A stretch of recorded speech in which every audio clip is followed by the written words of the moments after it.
The scream split the cul-de-sac like torn fabric, and the night swallowed it whole. Detective Avery Cole said, "I'm here," as she ducked under police tape that quivered in a cold wind. Rain stitched silver threads across asphalt and lawns. Emily Rhodes lay beside her porch steps, eyes open to a sky that offered no mercy. Avery tasted metal in the air and old failure in her throat. Officer Brent muttered about neighbors hearing a struggle, then a thud. Avery said, "Seal the perimeter and kill the chatter," and the radios softened to static. A shattered phone blinked a ghostly notification, then died. Porch light flicker cast slow shadows over a bruised neck and a torn chain. Avery said no footprints on grass, so he knew the stone path. She knelt, counting fibers and timing the rain. A distant train horn underlined the moment like a signature. The wind shifted and carried a scent of hospital sanitizer. Avery said he touched her after, or he watched, and the words felt like a vow. Somewhere a dog whined, and the street remembered how to breathe. Morning found the street washed pale, and Avery's coffee tasted like penance. She scanned the preliminary report and felt last year's unsolved case tap her shoulder. Maya Torres called and said, "You look like you didn't sleep." Avery said, "I didn't, and neither did our ghost." The medical examiner flagged asphyxia with struggle indicators. A neighbor mentioned a man who never parked in the same spot twice. Avery said predators avoid patterns. The shattered phone's final ping linked to a private contact saved as L. She wrote the letter in the margin and circled it twice. The ring indentation on Emily's finger suggested a habit recently broken. Avery said someone was trying to keep her chosen, or keep her quiet. The porch bulb had been replaced days ago, wrong wattage for the fixture. She logged the detail and felt the old ache sharpen. Redemption did not arrive with daylight. It arrived with work. Avery canvassed doors and found grief sitting awkwardly in living rooms. Mrs. Donnelly said. She smiled at everyone, but not at her phone. A teen mentioned a gray sedan that ghosted the block. Avery said plate partials help even when they hurt. A delivery driver recalled a bouquet last week that never reached the vase. The ribbon color matched fibers on the porch. Avery said gifts can be collars. The HOA president spoke like a judge and knew nothing useful. A dog barked at the empty sidewalk until it got tired. Avery's notes became a web with Emily at the center and an L-shaped shadow along the edge. Maya texted, "Remind me why we do this." Avery replied, "Because someone didn't get to finish a sentence." The cul-de-sac kept secrets like coins under couch cushions. Avery said, "Shake the cushions." At evidence, the phone surrendered fragments like brittle glass memories. A hidden folder held voice notes tagged by time, but stripped of names.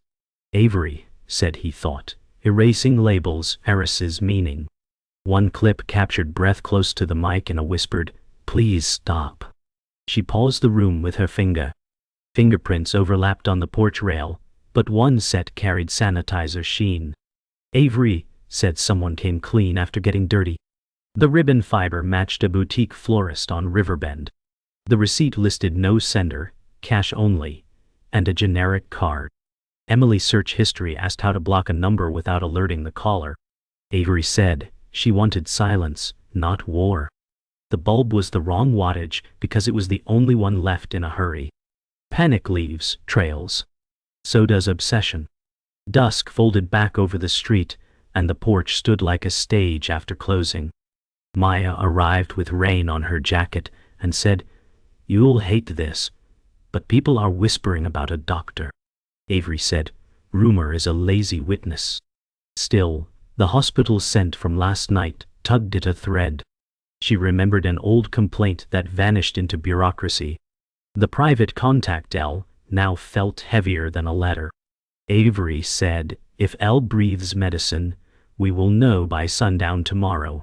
Emily's sister did not answer calls, and the florist clerk had a perfect memory for nothing. The cul-de-sac lights winked on like conspirators. On. Avery said he knew the path, he knew the bulb, and he knew her breath. She stood at the rail and let rain touch her hands. This time she would not let the night decide the ending. Detective Avery Cole sat in the hospital lobby, eyes tracing the sterile tiles while her pen tapped restless rhythms. Dr. Lucas Hale approached, tall, composed, white coat, crisp smile meant to disarm. He said, "Such a terrible loss, Detective. Emily was one of my patients." Avery studied his hands, steady, no tremor, yet too carefully folded. Maya Torres whispered, "He's too smooth," while jotting notes. The receptionist confirmed Hale had been at the hospital late, but the timestamp carried a 30-minute gap. Dotting. Avery said, "And where did those minutes go?" Lucas answered quickly, "Charts, endless charts," but his eyes flicked sideways at the mention of Emily's name. Avery marked the gesture down like a slip in choreography. A bouquet at reception matched the boutique florist's ribbon. Hale said, "I send flowers to many families," with a tone rehearsed. Maya leaned in, saying, "But some flowers cut deeper than condolences." Avery closed her notebook and felt suspicion take root. Back at precinct walls that smelled faintly of stale coffee, Avery pinned photographs under fluorescent buzz. Emily's face sat at the center, and lines radiated like fractures of glass. Noah Bennett, the childhood friend, appeared in multiple frames of her life. Avery said, "If we map her orbit, who pulls the gravity?" Maya replied, "Noah never left her shadow, but shadows hide things too."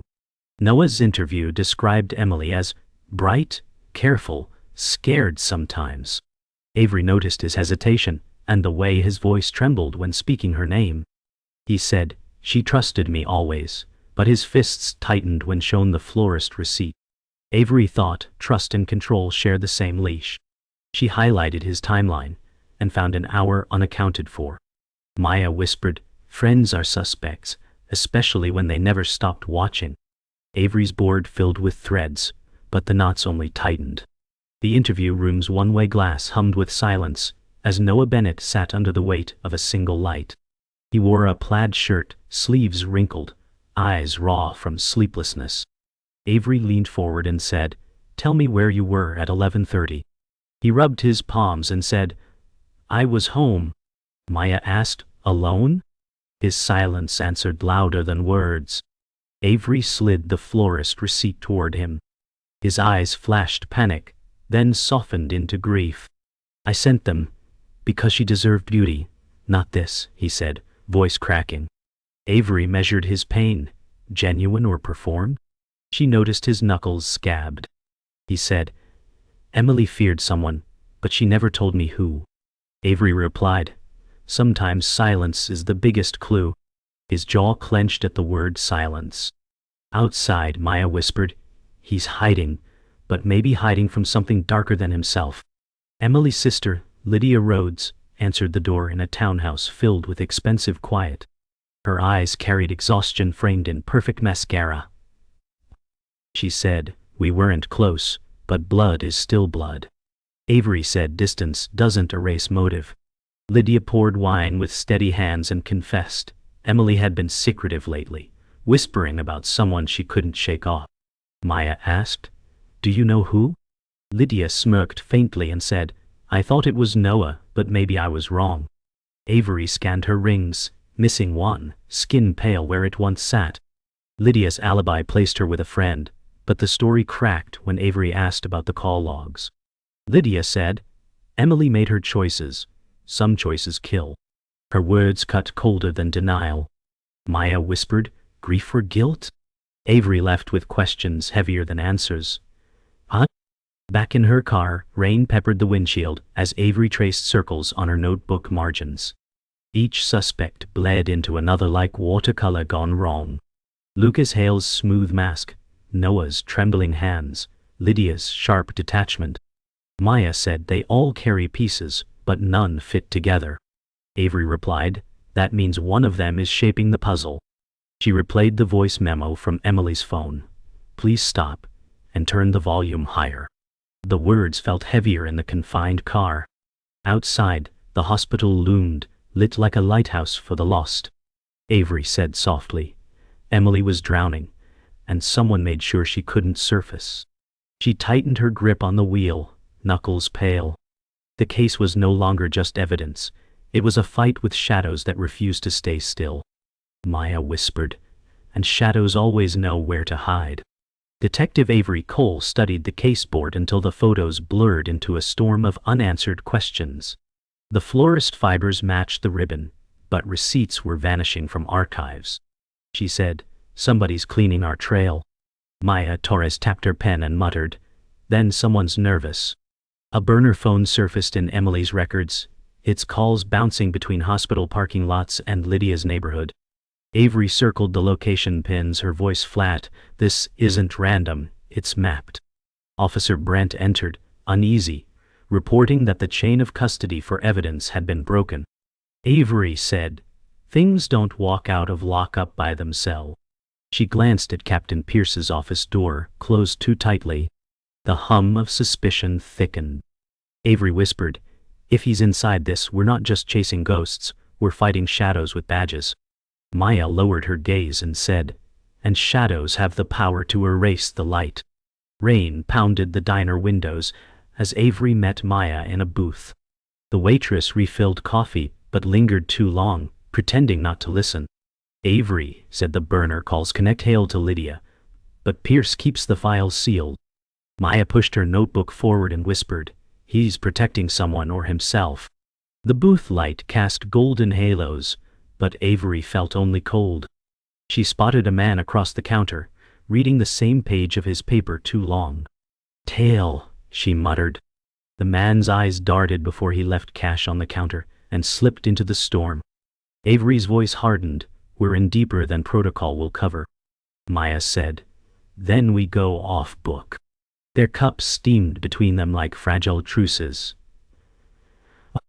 The diner felt less like shelter and more like a confession booth where truth cost too much to order.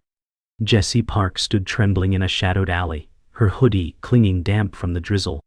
She whispered, "I saw him, I swear," leaving her porch that night. Avery leaned close, saying, "Then why wait until now?" Jessie stammered, "Because he saw me too." Maya wrote quickly, her hand almost shaking as Jessie described Lucas Hale's car parked near Emily's house. The details sliced clean through doubt. Jessie said, "He carried something small, wrapped in cloth." Avery's heart tightened. Something taken or left behind. Jessie begged, "Don't put my name anywhere, they'll find me." Avery said firmly, "Your silence feeds him, your truth starves him." The rain masked Jessie's tears, but not her fear. Avery pocketed the statement like fragile glass, knowing its weight could either crack open the case or shatter Jessie's life. Back at precinct, Avery discovered evidence logs rewritten, signatures missing. The florist ribbon and bulb had vanished from storage. She muttered, "Pierce isn't sloppy, he's deliberate." Maya whispered, "Then he's protecting Lucas." Avery stormed into Pierce's office, but found only blinds half drawn, a desk too neat, and a single folder left open. Inside, she saw Emily's name redacted across pages. Her voice cracked, "He's burying her twice." Footsteps echoed behind her, but when she turned, the hall was empty. Fear bled into anger. She snapped the folder shut and tucked it into her coat. Maya whispered from the doorway, "You know he'll come for you now." Avery answered, "Then let him, but I'll be ready." The precinct air felt thicker, like betrayal hanging in every corner. The message arrived on Avery's phone, "Stop digging, or you'll be buried too." She showed Maya, who whispered, "That's not a warning, that's a promise." Avery said, "Then promises can be broken." She traced the message route, but found only dead ends. Her chest tightened, but her resolve sharpened. A storm rattled the station windows as if echoing her fury. In her gut she knew. Hale was tightening his grip. Pierce was his shield, and Emily's voice memo was their only weapon left. Maya said, "If Jessie disappears, so does our chance." Avery clenched her fists and whispered, "We don't let her vanish." Outside, sirens wailed, but inside, the silence pressed harder. The storm inside Avery was louder, and it carried one truth. The fight was no longer about solving Emily's death. It was about surviving the war it unleashed. Jessie Park sat in Avery's car, shaking, clutching her hoodie tighter. She whispered, "I saw him leave her porch. He carried something small, wrapped in white cloth." Avery leaned forward, saying, "You're sure it was Lucas Hale?" Jessie's eyes filled with tears. "Yes. He looked right at me, like he knew I didn't matter." Maya scribbled notes, her voice steady but low. "This could break everything open." "Maya, this could break everything open." Avery pressed, "Why hide it until now?" Jessie answered, "Because he knows where I live. Because I don't want to end up like Emily." Rain ticked across the roof, a steady metronome of dread. Avery softened, saying, "Your silence feeds him. Your words choke him." Jessie nodded faintly, fear and courage wrestling on her face. Avery knew this was the crack in the mask she'd been waiting for. But cracks didn't just reveal, they threatened collapse. The evidence lab hummed faintly when Avery slid Emily's phone into the reader again. Files reassembled like puzzle fragments, and one hidden folder bloomed into voice notes. A single memo froze her. Emily's trembling voice whispering, "Lucas, please stop." Avery's chest tightened as she replayed it, the fear in every syllable unmistakable. Maya covered her mouth, whispering, "That's not just a fight. That's a plea." Avery said, "And it's enough to shatter his mask." She highlighted the timestamp, matching it to Hale's 30-minute dap. The room's fluorescent light buzzed louder, as if mocking the silence between beats. Evidence had finally spoken, but Avery knew evidence alone didn't convict, it provoked. She tucked the drive into her pocket like contraband. Justice wasn't won here, it was loaded into her coat and carried like contraband through shadows. Avery visited Lydia Rhodes again, storm clouds gathering outside the townhouse windows. Lydia poured another glass of wine, hand trembling now. Avery said, "You knew she was seeing Lucas." Lydia flinched but forced a smile. Everyone knew she liked men who fixed things. Avery leaned closer, voice sharp, "No, Lydia. Everyone knew you looked away." Lydia's mask cracked as tears blurred her eyeliner. "She told me she wanted out," she admitted. "But I didn't stop him. I thought he loved her." Avery replied coldly, "Love doesn't leave bruises on throats."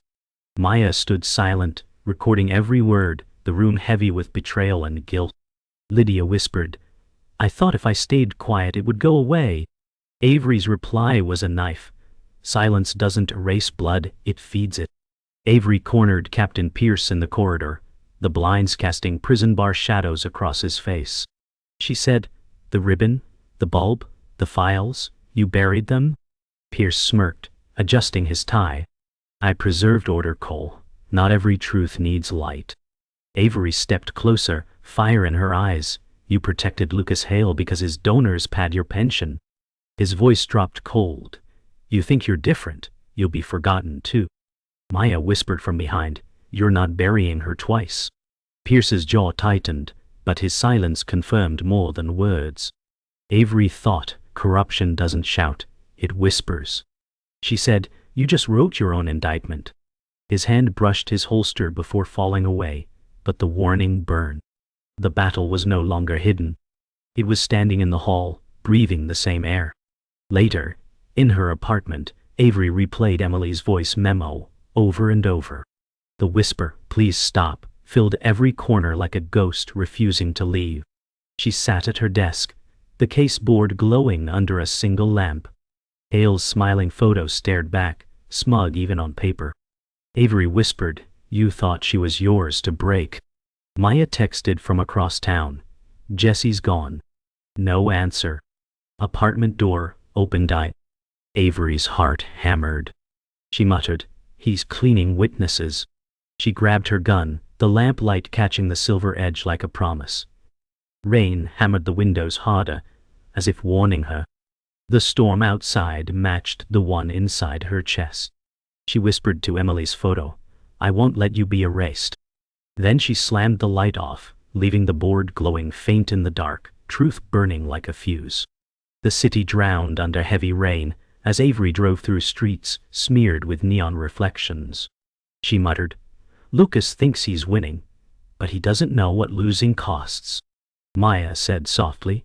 Jesse's disappearance shifts everything. If he silenced her, we're next. Avery gripped the wheel tighter, headlights cutting through fog. Hale's press conference aired on the radio, his voice calm, saying, Emily was a dear patient. I grieve with you all. Avery killed the volume, whispering, he's baiting us, painting himself saintly while the blood's still fresh. Maya scribbled notes, her pen stuttering on paper. Avery added, tonight we stop waiting. We make him trip over his own mask. Thunder rolled like an omen above them. The car's wipers fought to keep up, but nothing could clear the storm inside Avery's chest. This was no longer investigation. It was hunt. At the hospital, Hale walked through polished corridors, reporters trailing like shadows. Avery watched from a corner, murmuring, he parades grief like a costume. Maya said, and the world buys tickets. Hale shook hands with staff, flashing a practiced smile. Avery noticed how his eyes darted toward the elevator, quick and sharp. She whispered, he's hiding something downstairs. Maya slipped her camera out, snapping shots quietly. Hale glanced their way but kept moving, voice loud for reporters. We must honor Emily's memory with truth. Avery muttered, truth isn't your language. As the crowd dispersed, Hale vanished into the restricted wing. Avery tugged Maya's sleeve, saying, time to follow the trail behind the curtain. The air smelled of antiseptic, but Avery could taste only deceit. Her pulse quickened. Every step closer felt like stepping into a trap. They slipped into the restricted basement wing, fluorescent lights flickering overhead. Rows of locked storage rooms hummed with quiet menace. Avery said, this is where files vanish. Maya whispered, and maybe witnesses too. They found a door ajar, its frame splintered. Inside, shelves stood half empty, evidence boxes stripped. Avery muttered, he's erasing Emily piece by piece. On the floor lay Jesse's phone, screen shattered, wallpaper still glowing faintly with her smile.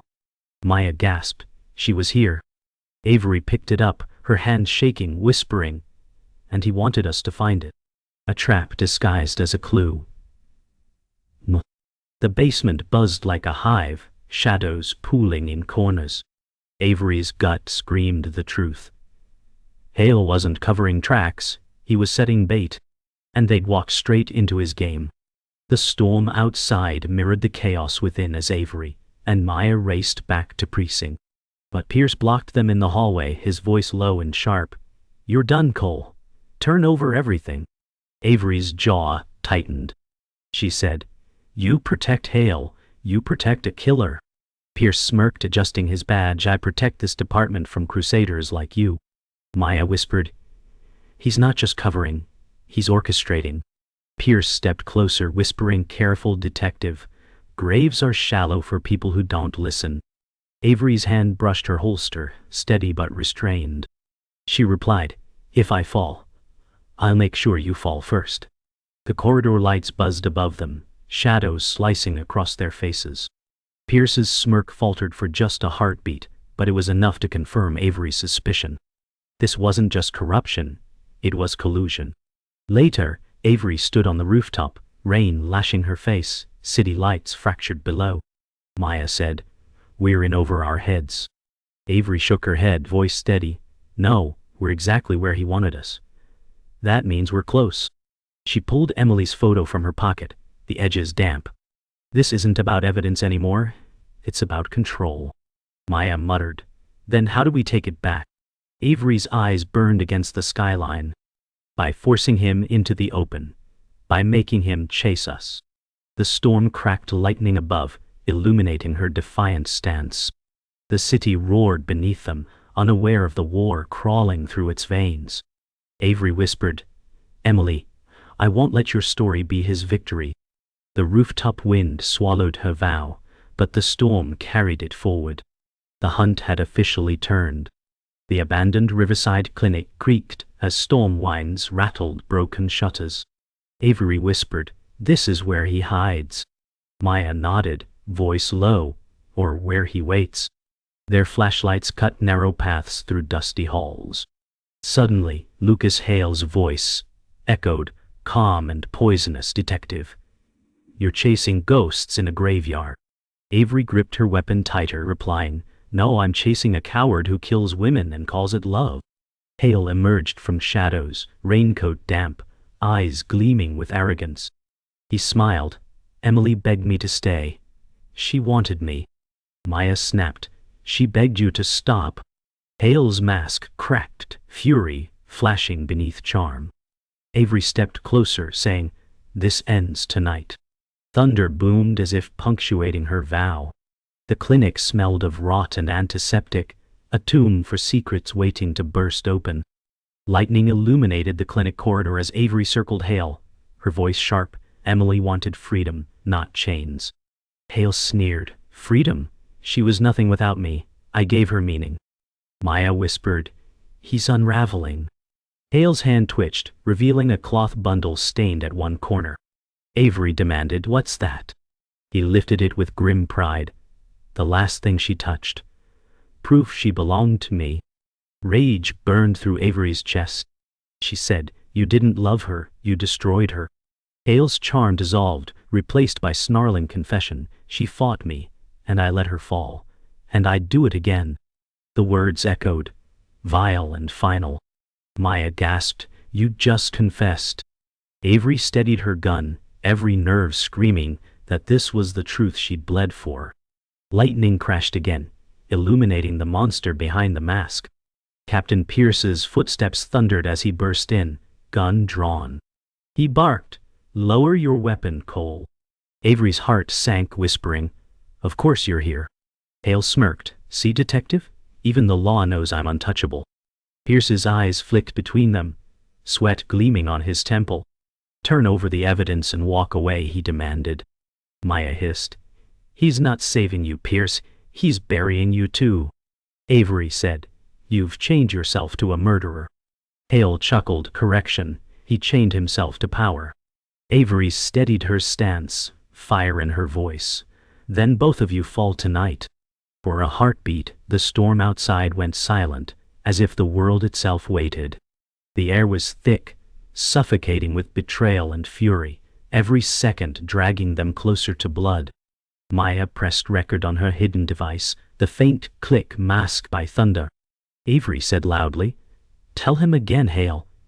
Tell him how you let Emily die." Hale's pride surged, his voice venomous. She begged. She screamed, but she was mine. And when she tried to leave, I made sure she never did. The words cut like knives, captured forever. Pierce's eyes widened, fury warring with fear.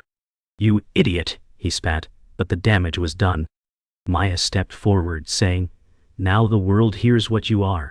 Hale lunged, rage eclipsing his control. Avery fired a warning shot, sparks exploding from the wall.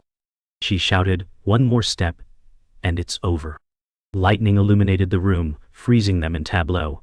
Predator, protector, betrayer, and witness, all bound by the storm's relentless truth.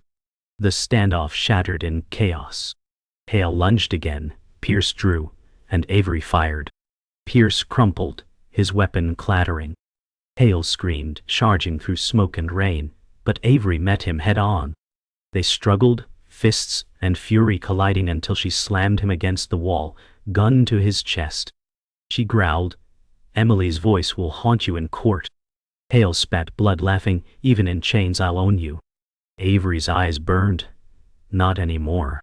She cuffed him with iron steadiness as sirens wailed outside. Maya stumbled forward, recorder clutched like holy scripture, whispering, "We did it." Avery exhaled, the storm finally breaking. But as Hale's laughter echoed in the ruined clinic, she felt no victory. Only the hollow cost of justice clawed from shadows. The night had ended, but her war had just begun. The courtroom buzzed with whispers as Lucas Hale was led in chains, his smile faint but poisonous. Avery sat in the gallery, eyes hollow yet unflinching. The judge declared, "Charges of murder and conspiracy stand." Hale smirked, whispering to his lawyer, "They'll never forget me."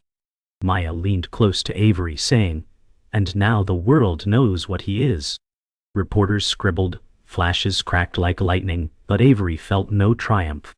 Her hands trembled as she folded Emily's photograph in her pocket. Justice tasted like rust, bitter and heavy.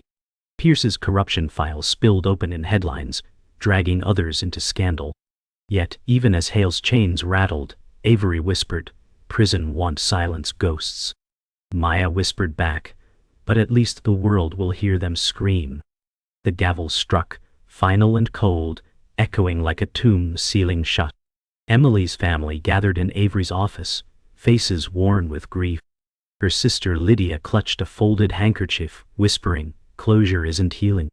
Avery handed her Emily's photo, voice low, "But it's truth, and truth matters." Lydia's tears spilled silently. Her makeup streaked like broken armor. Her father shook Avery's hand, saying, "You gave her back her voice." Avery nodded, but felt hollow, because no verdict restored the breath stolen from Emily's lungs. Maya stood at the window, murmuring, "Justice writes endings, not happy ones." The family left with photographs and evidence copies, clutching pieces of a daughter instead of her laughter. Avery leaned against the desk, heart pounding with the weight of their absence. The office door clicked shut, and silence pressed down heavier than any storm she'd weathered before. Maya's article hit the front page, exposing Hale Pierce and the rot that festered in silence. The headline read, "The Chains That Kill in Shadows." Maya said, "It's all there, the pleas, the cover-ups, the truth." Avery sat across the table, hands around a coffee mug gone cold. She murmured, "Truth doesn't erase blood." Maya replied, "But it prevents more from spilling." They exchanged a tired smile, thin but real, fragile as glass. Outside, the city hummed, unaware of the war fought in alleys and courtrooms. Avery whispered, "You bled for this story too." Maya shrugged. "Some stories bleed us whether we want them to or not." The pages rustled as Avery turned them, each word carving both relief and ache. Truth was public now, but justice remained personal. And personal never healed. Jesse Park testified behind protective glass, voice trembling but clear. She said, "I saw him leave that night. I saw the cloth in his hands." Avery watched from the gallery, whispering, "You found your courage." Jesse's eyes flicked to hers, gratitude hidden beneath fear. The prosecutor pressed, "And you're certain it was Lucas Hale?" Jesse's answer cracked like thunder, "Yes." Hale glared through the barrier, venom in his smile. Maya whispered, "She's braver than all of us." The court murmured. Chains rattled as guards shifted. Jesse wiped a tear, but didn't look away. Avery clenched her fists, heart swelling with both pride and sorrow. Truth was no longer buried. It stood in the open, fragile, yet unshakable. And in that fragile defiance, Emily's echo lived again. Night fell quiet over the city as Avery sat by her window, trench coat draped on a chair, Emily's photo resting on the sill. The storm was gone, but silence carried weight. Maya's voice echoed from earlier. "We told the world, but will it ever be enough?" Avery whispered to the empty room, "Enough for her, maybe not for me." Outside, a shadow flickered across the street, too quick, too familiar. Avery's breath caught, hand tightening on her holster. She whispered, "The case is over. But the war isn't." The shadow vanished, leaving only the hum of a streetlight and the ache of unfinished battles. She sat back, eyes locked on the glass, Emily's photo reflecting faintly. The night stretched endless, and Avery knew the darkness would never truly leave. But neither would her vow to fight it.